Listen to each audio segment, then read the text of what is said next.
How to use search bar to find courses or questions. Need something specific in Sololearn? The search bar is your best friend and let's see how to use it efficiently. First, open the Sololearn app and tap the magnifying glass icon, usually find at the top or bottom of the home screen. This opens the universal search bar.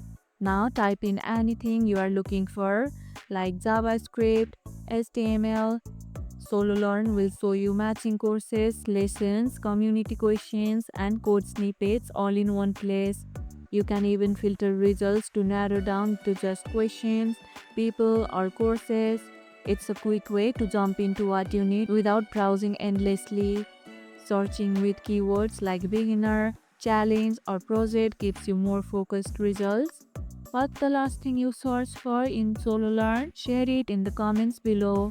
And if this video helped, hit the like button, share it, subscribe, and leave a comment. Thanks for watching, and I'll see you in the next one.